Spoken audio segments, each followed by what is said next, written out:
Start. Hello, my name is Paul Healy, Executive Director of the Pennsylvania Principals Association, and I would like to welcome you to today's webinar, which is a conversation with the Deputy Secretary of Education.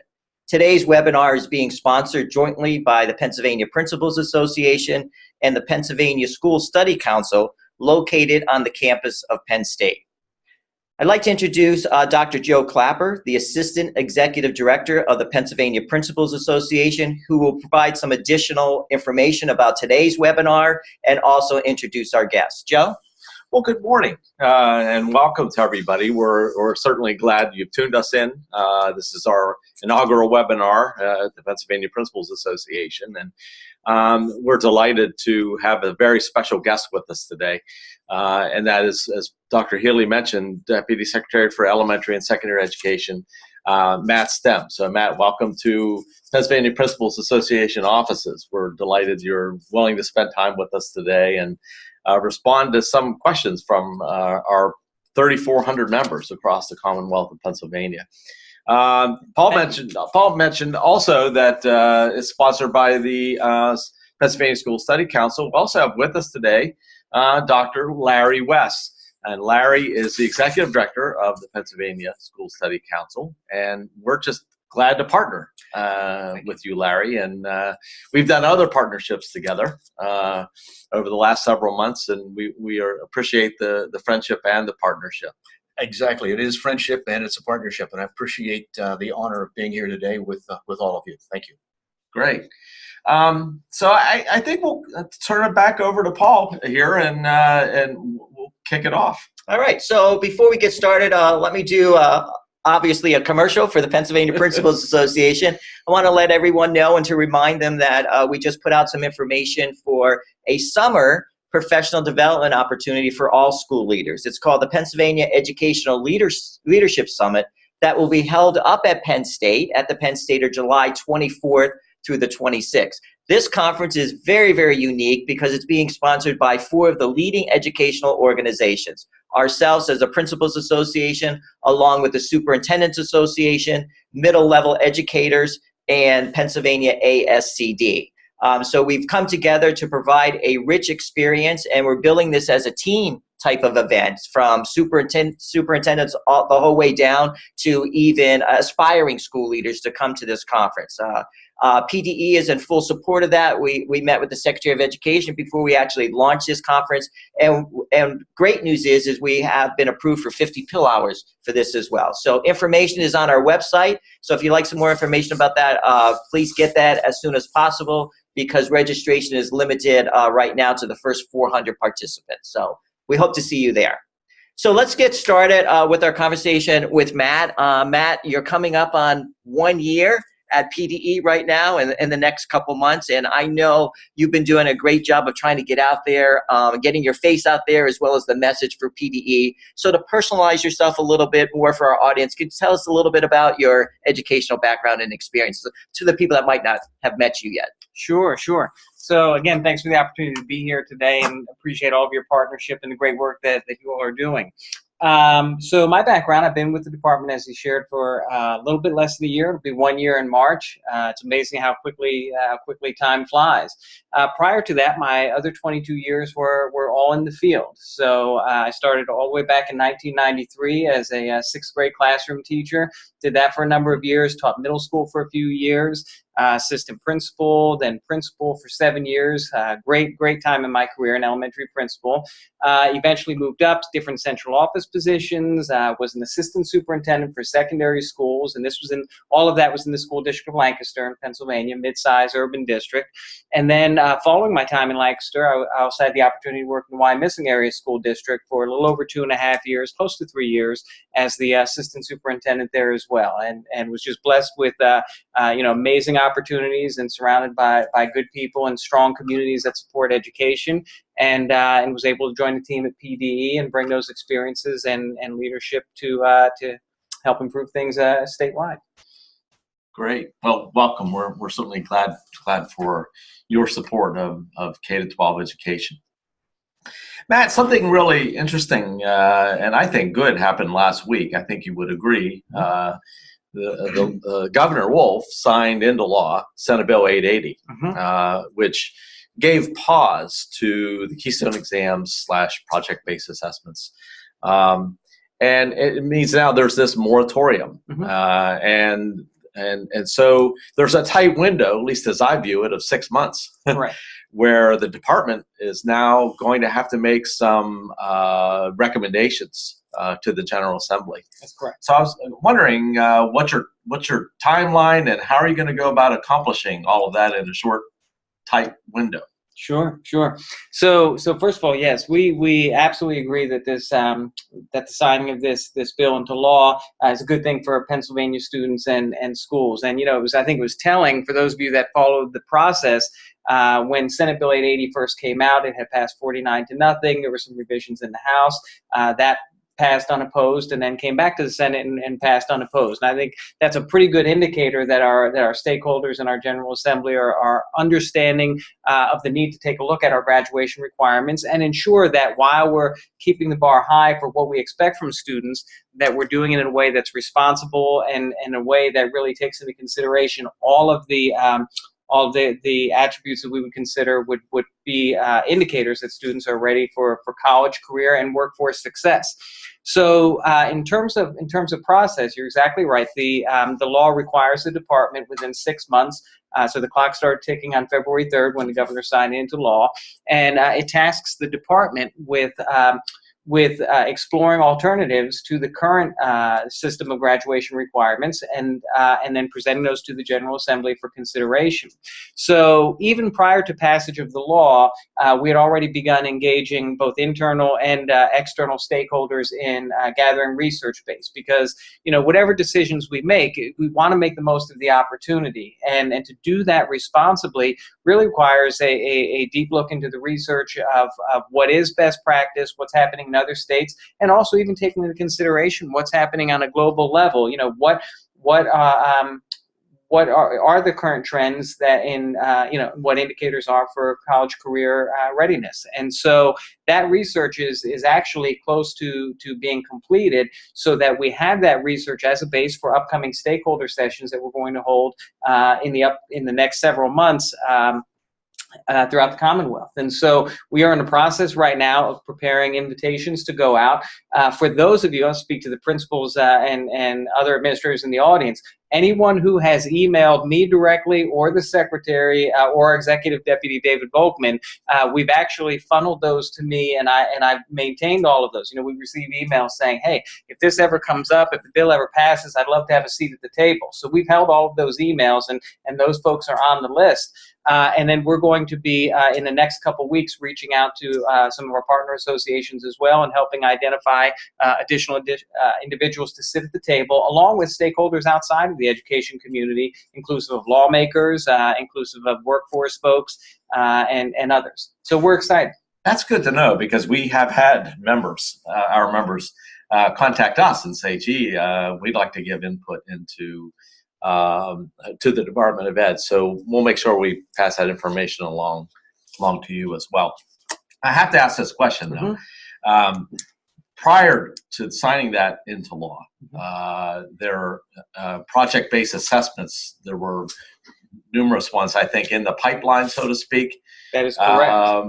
What's the status of those? Are they being graded? Where are we with that? Yeah, and absolutely. And I will say a public thank you to everyone who has exhibited patience throughout the process. We like most of us, PDE is trying to manage the responsibilities that come our way and do so in a timely fashion. And project-based assessments are one of the areas that we do have a significant number still to be scored.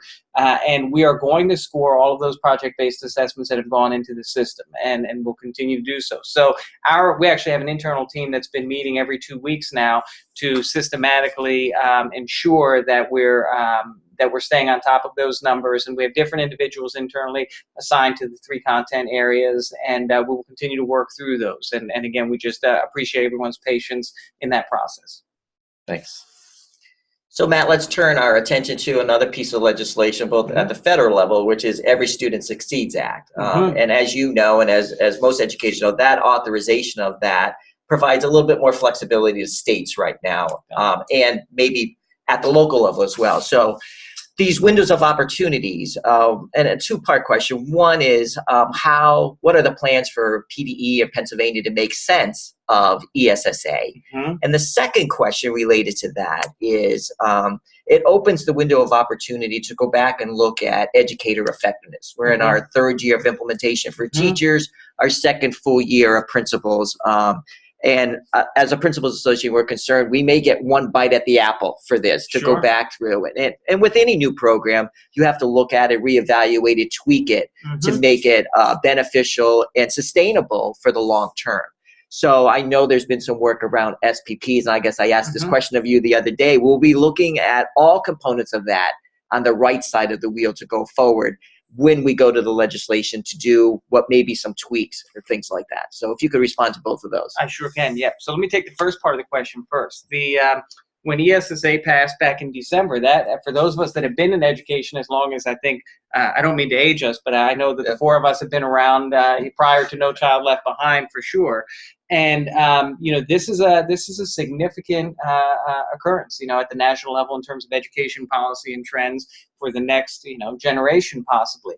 And so this is a tremendous opportunity for the state of Pennsylvania, but it's one that we want to handle this newfound autonomy responsibly.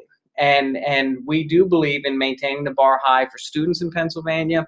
We believe in maintaining the bar high for our educators in Pennsylvania. But we also believe that there are ways that that it's worth looking at the systems we have in place, collaborating with stakeholders, and ensuring that that we're doing it in the most effective way possible.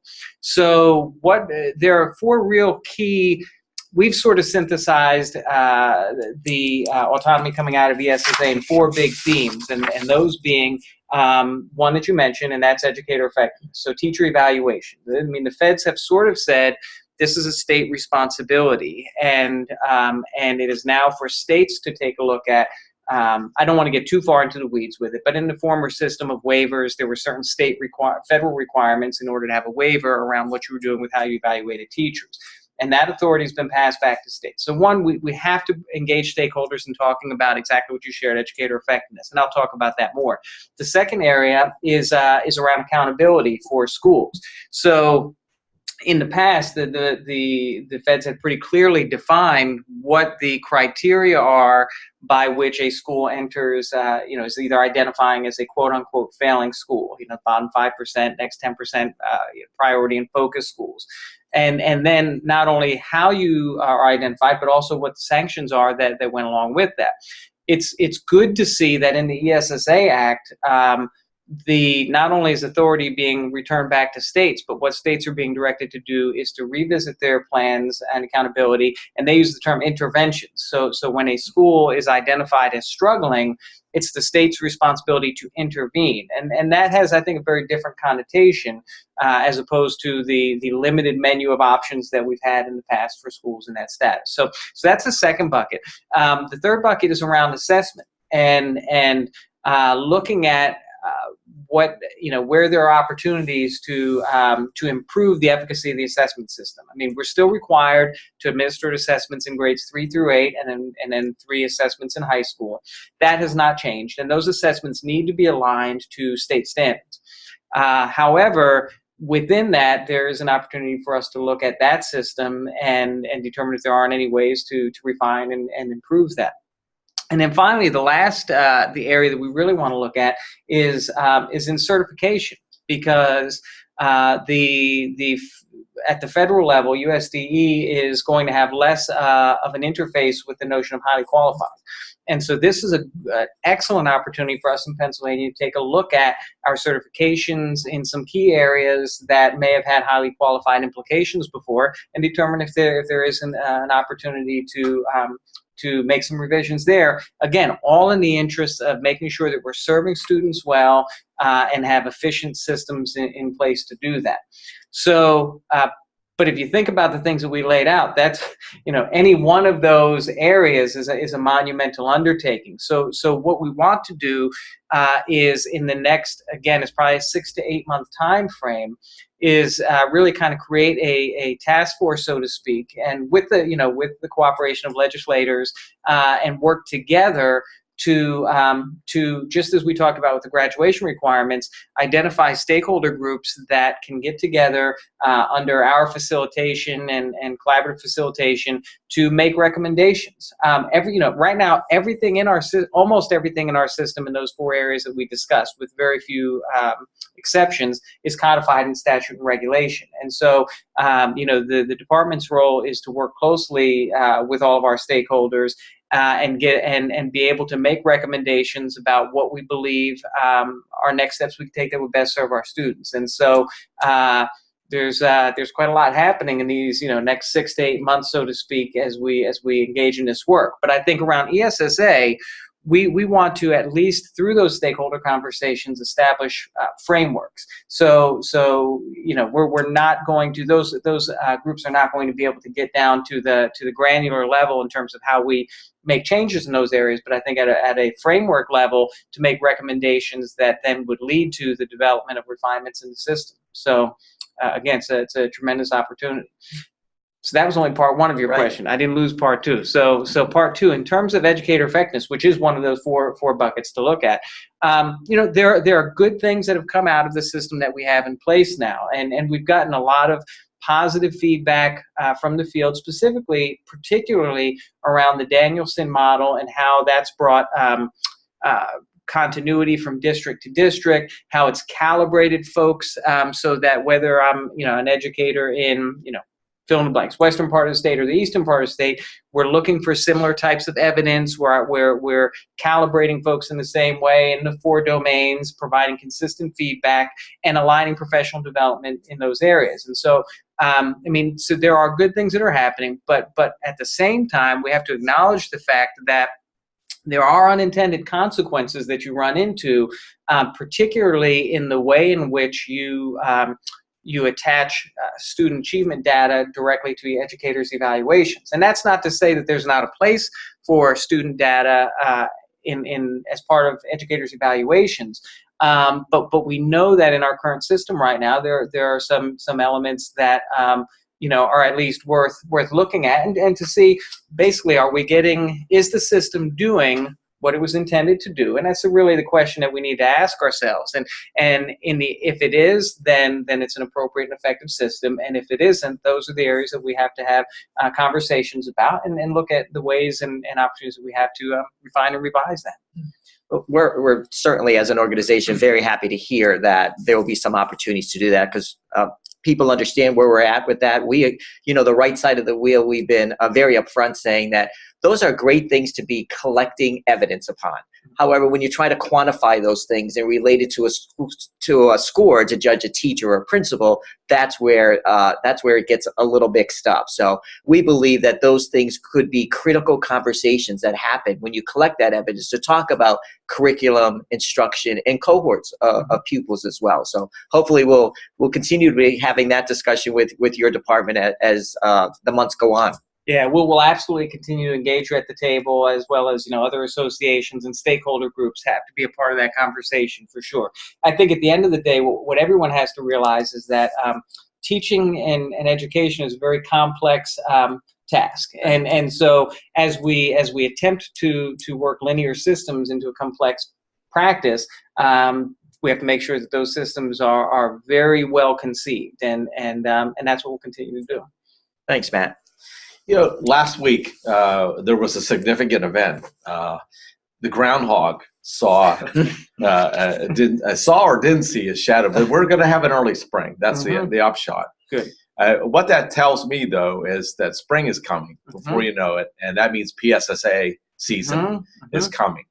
Last year's, as you would probably understand, I'm sure you do, the results of the PSSA scores were tumultuous for school districts, for individual schools, teachers and students and parents, and we all kind of understand the reasons for that. But it's making our educators a little gun shy about tests coming this year. So they're asking us the question about cutoff scores. And are the cutoff scores is going to be some shift or change in PSSA cutoff scores this coming PSSA season? So could you address that? Sure. So let me give you the simple answer first, and then I'll editorialize. So the simple and easy answer is there are no changes. I should look at the camera when I say it. There are no changes to cut scores. I mean, the standard setting process happened last year to align essentially the responses on the exams to the performance level descriptors and the eligible content. I mean, I won't get into all the mechanics of it, but that's a one-time process, and so there's no change to the cut scores for this year. And yes, there was absolutely quite a bit of feedback because the scores were significantly different, particularly in mathematics when compared to prior years.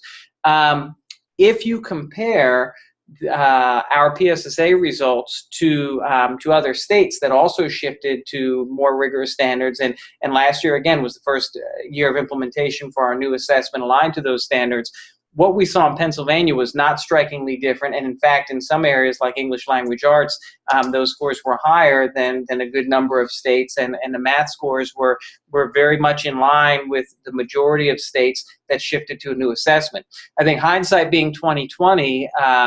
If there's one thing that we learned in the process, it would have been nice to give the PSSA a new name because it was a new assessment, right? So the other states had the luxury, at the very least, everyone knew that this wasn't the same assessment that they had in place prior. And I think one of the areas where we run into confusion is that we maintain the same name for a different test. So, thank you. And I'd be remiss if I didn't say, that we wish everyone well, and just going to pause here and just thank our administrators. Again, as a former building principal, I was involved in test administration for many, many years. I was a district assessment coordinator. I did all the trainings on the do's and don'ts. I know it's a monumental undertaking to do it well, and I know we're right in that season, and I appreciate the efforts that all of our administrators are making in that regard. My turn. And thank you. The old expression about having an elephant in the room. Well, we have an elephant in the entire state, and it deals with our budgeting process. So what you may know, what you may be able to share with us today is pretty important. Any particular progress that you're going to be able to share with us in finalizing a state budget or where we're heading? What will happen when our school districts run out of money or by early or mid-March? What are we? What's the thoughts that you can share? So, obviously our thought in the department, and with our responsibility for ensuring that all Pennsylvania students are well served regardless of zip code, is, we're really still hoping and pulling for a budget to come through. We know that there's been an impact on districts in many ways throughout this process, and at the end of the day, we really believe that our stakeholders will come together.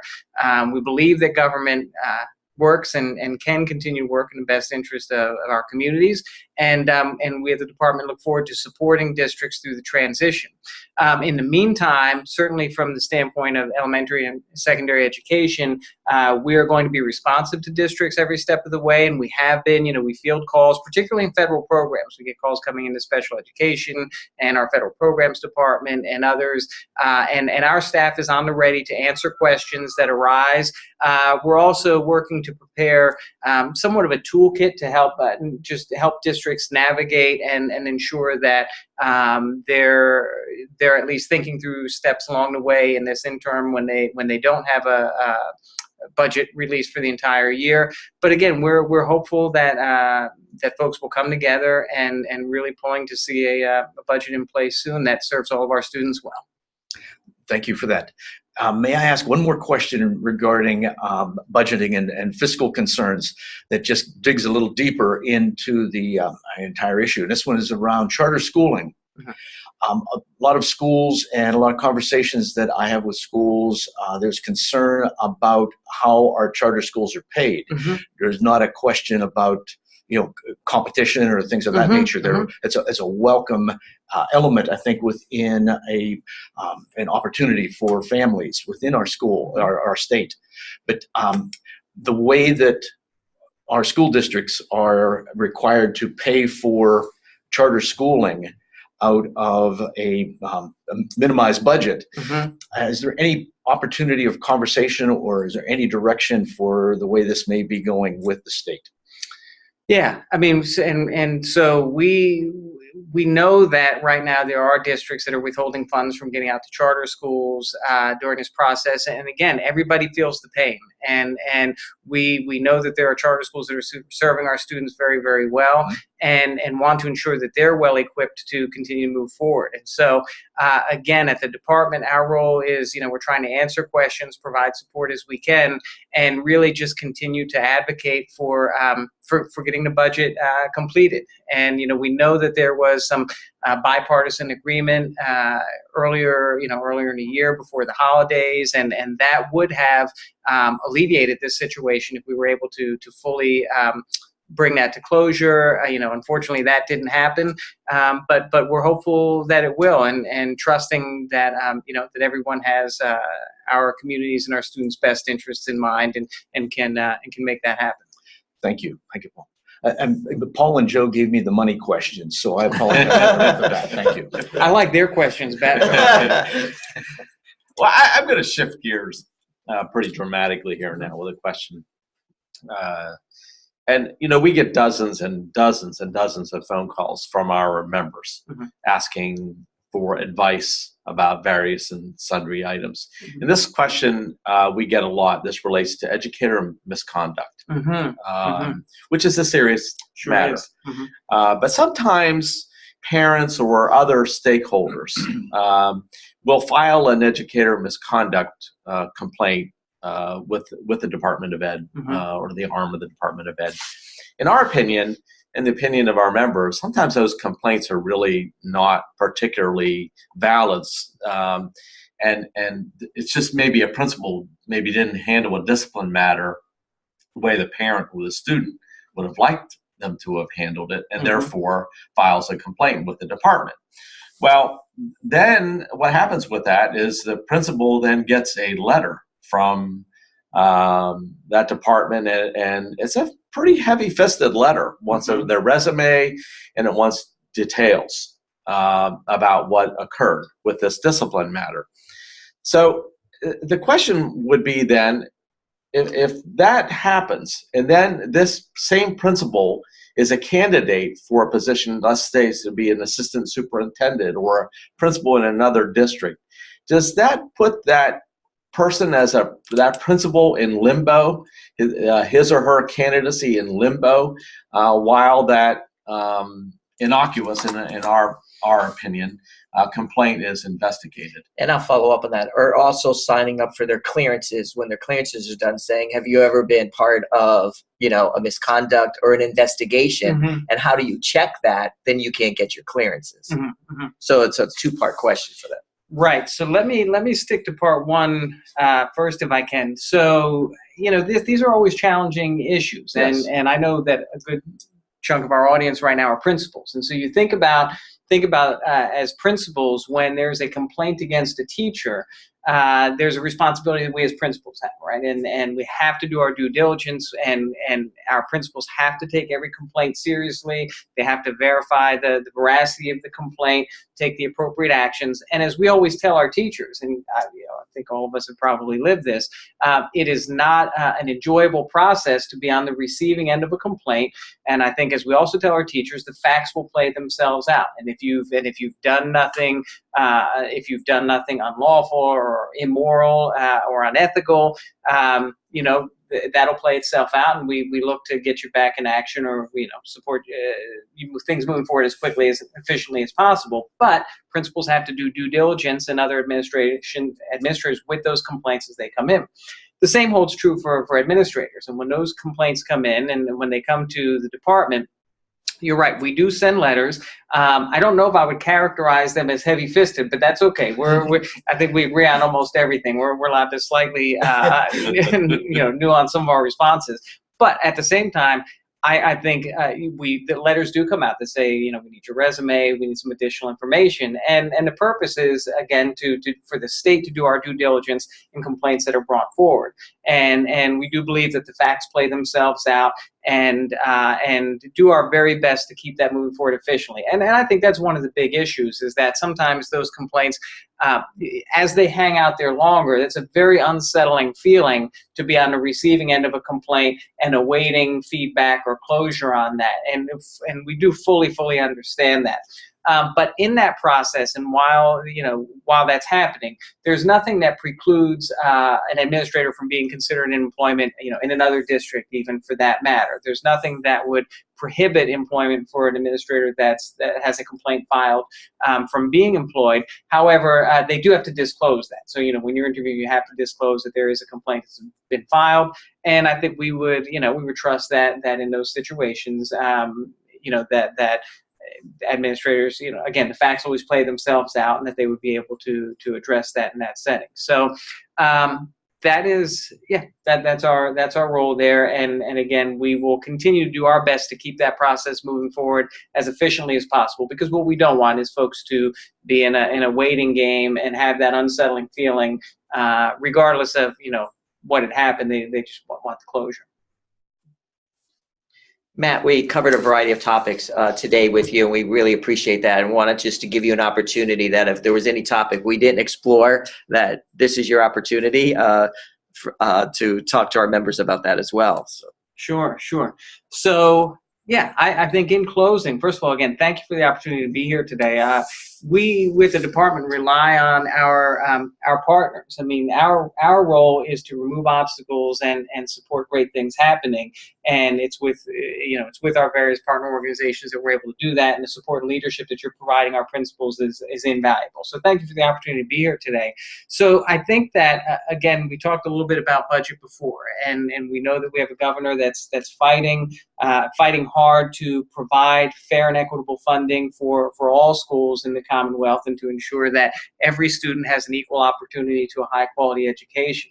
And at the department, as the governor is fighting that, and we're supporting those efforts, we're looking to become a department that is not only an accountability and monitoring agency, and I think in the past there's been some perception that PD is just the hammer looking to get in the way of great things happening for kids.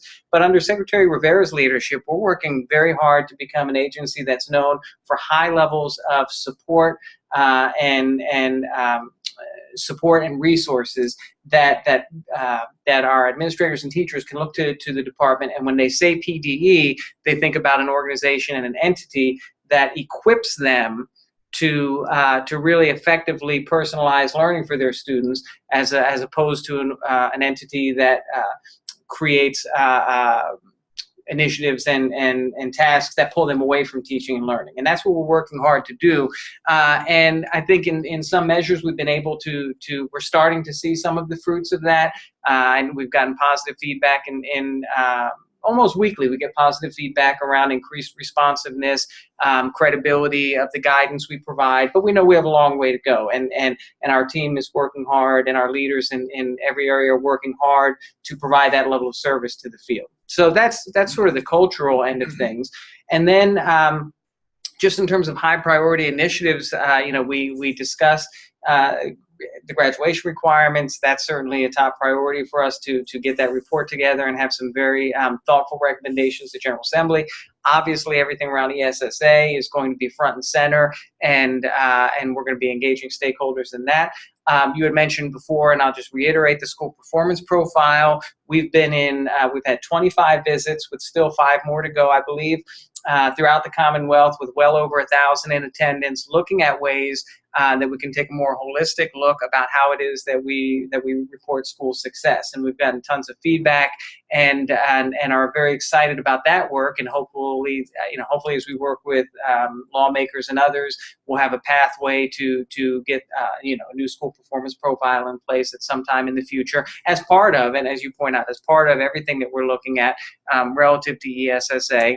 And then finally, and this is sort of a segue, the work that we're doing in in terms of a focus on post-high school graduation and the work that's happening in career and technical education specifically, and then more broadly, how we're providing multiple pathways for students. We want to make sure that we're creating conditions by which students are having dual enrollment opportunities, that students are having access to high-level content, AP, IB type courses, but also that students are seeing CTCs as a viable pathway towards college, career, and workforce readiness, and getting rid of some of the stigma that to this day still remains around CTC programs, and increasing the number of industry certificates that our students are receiving, so that they come out of high school, whether CTC or even a regular public high school, with skills and certificates in hand to give them a step forward. And so we're putting a lot of time in that area. And then finally, in terms of thinking about how we serve our administrators, we're working on sort of round two, PIL 2.0, if you will, and are very excited about how that work is moving forward and how we're going to really focus on supporting and equipping our administrators to effectively lead in the years to come. And I'd be remiss if I didn't say this, knowing our audience, but we all know these are turbulent times, exciting times, but I think the word turbulent was used before, so I'm going to stick with that word. Exciting and turbulent, and in times like this, in any organization, how you navigate through that, it all comes back to leadership. And our principals are those key leaders in every district that are boots on the ground, that are down in the trenches, working with our parents, teachers, and students.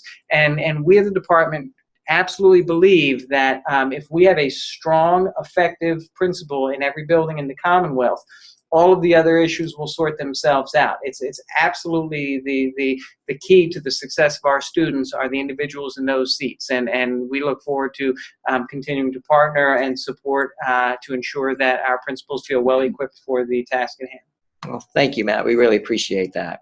And finally, I'm going to turn it over to Larry to talk a little bit about the Pennsylvania School Study Council, what's happening with the Study Council, what's coming up in the future for you. Well, thank you very much. The Pennsylvania School Study Council has been around since 1947, and we're the connection, the liaison for practice and research connections with K-12 education and the university, particularly the Educational Leadership Program.